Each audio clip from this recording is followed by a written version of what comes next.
চলো আজকে নিয়ে যাই আমাদের গ্রামে। আবার কোথায়? তেহট্টতে। সবে কৃষ্ণনগর 6:30টার সময় অফিস থেকে বাড়ি গেছি, আর এখন কারেক্ট 10:03 বাজে। সবে কৃষ্ণনগর, এখনো আরো 2 ঘন্টা রাস্তা। কলকাতা থেকে তেহট্টের জার্নিটা শর্টে দেখাই। বাস নেই, তেহট্ট যাওয়ার পুরো ফাঁকা।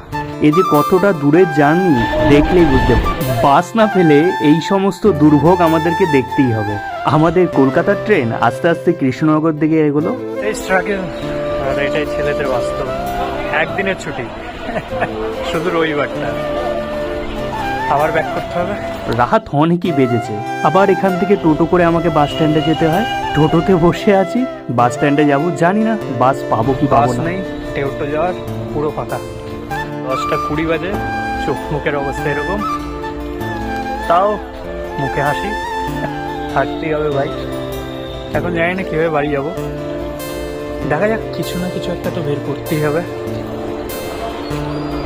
কপাল কপাল, দেখা যাক কি পাওয়া যায় না পাওয়া যায়। কারণ কোনো বাস নেই, কিছু নেই এই মুহূর্তে। দেখা যাক কি পাওয়া যায়। এটাই সমস্যা, যে একটু রাত হয়ে গেলে বাস পাওয়া যায় না। এই লোকাল কিছু গাড়ি টাড়ি থাকলে হাসি তো থাকতেই হবে, কারণ প্রবলেম তো আর দেখানো যাবে না, না হাসি রাখতেই হবে ভাই। ছেলেদের লাইফ এরকম। তো ভাগ্য ভালো ছিল, তার জন্য ইকোটা পেয়ে গেলাম। সব সময় যে ভাগ্য ভালো থাকবে এটা না। ইকোটা দাঁড়ালো একটা অন্ধকার রাস্তার ভেতরে। ভিউ পয়েন্টটা খুবই ভালোই ছিল, আমি উপভোগ করছিলাম। তো বাবা নিতে চলে আসলো, তেহট্টে পৌঁছে গেলাম। অবশেষে বাড়ি পৌঁছালাম, তাই তো? কটা বাজে এখন? 12টা। 12টা না, 12:15। ঘুমাওনি?